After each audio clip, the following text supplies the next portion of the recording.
কিসের ভিত্তিতে তাদের ধর্মগত আমি পুরোটা শুনিনি, কিন্তু কিছুদিন ২-৩ দিন যাবৎ তাদের যে প্রচার, সেখানে দেখছি আমরা যেটা রেগা আইন সংশোধন হলো, মানছি না, মানব না, এরকম কিছু শ্রমিকদের ইয়ে দাবি দাওয়া নিয়ে এগুলি দেখেছি আমি, কিন্তু এরকম কোনো দেশের স্বার্থে, অর্থনীতির স্বার্থে তাদের এমন কোনো দাবি দাওয়া নেই।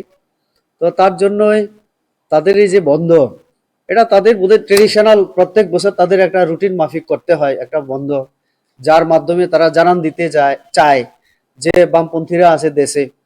আর এই বন্ধের মাধ্যমে কার লাভ হবে?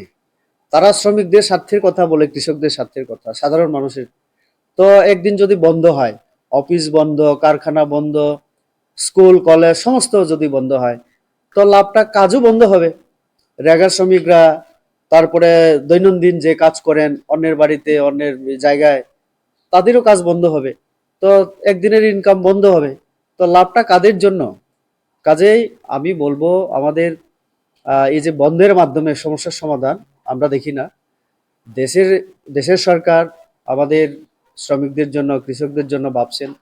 নতুন নতুন নিয়ম নীতি করে, আর্থিকভাবে হোক, বা যেগুলো আইন ছিল শ্রমিকদের স্বার্থবিরোধী, সেটাতেও সংশোধন করা হয়েছে।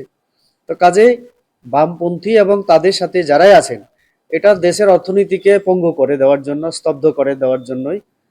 এবং আহ, এটা সম্পূর্ণভাবে অর্থনীতি বিরোধী। আমি বলবো এই বন্ধকে সমর্থন করা যায় না। কাজেই সাধারণ মানুষ এটাকে মানবে না, আমরা মানব।